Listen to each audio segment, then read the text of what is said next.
Praise the Lord மக்களே. இருட்டு அப்படின்னு சொன்னாலே பயம்.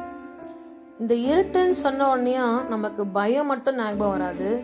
இரவில் நாம் யாருக்கும் தெரியாம அந்த கண்ணில் வர கண்ணீர் இருக்கு பார்த்தீங்களா, அது ரொம்ப ரொம்ப விலை மதிப்பே இல்லை அந்த டைம்ல.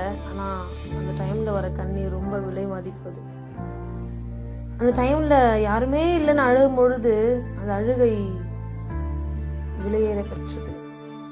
வெறும் அந்த தலையணைக்கு மட்டும்தான் தெரியும் நம்ம மனசுல இருக்கிற அவ்வளோ கவலைகள், அவ்வளோ கஷ்டங்கள், அவ்வளோ பாரங்கள் எல்லாம் கண்ணீரா போகுதுன்னு சொல்லிட்டு வேதம் என்று அழகா சொல்லுகிறது. ஏசாயா 9:2 கூட, இருளில் நடக்கிற ஜனங்கள் பெரிய வெளிச்சத்தை கண்டார்கள், மரண இருளின் தேசத்தில் குடியிருக்கிறவர்களின் மேல் வெளிச்சம் பிரகாசித்தது.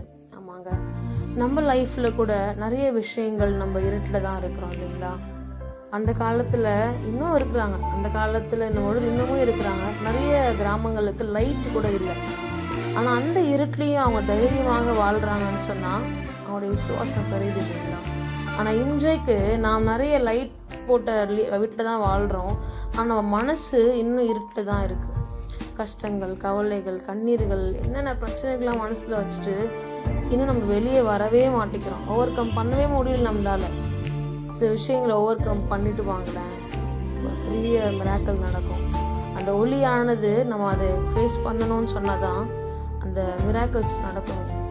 நம்ம இந்த வெளிச்சத்தை பிறகு கொடுக்கணும். காசு இல்லாதவன் கிட்ட, சாப்பாடு இல்லாதவன் கிட்ட, ஒருவேளை ட்ரெஸ்ஸு கூட இல்லாதவங்க கிட்ட, ரோட்ல படுத்து கொண்டிருப்பாங்க இல்லைங்களா. இப்படி அந்த இருட்டான வாழ்க்கையில ஏதோ ஒரு இருட்டுல இருந்து நாம வெளிச்சத்தை கைப்பிடிச்சு கூட்டிட்டு வரணும். நீங்க கூட்டிட்டு வருவீங்களா? உங்க ஃப்ரெண்ட்ஸும் ஷேர் பண்ணுங்க. Take care.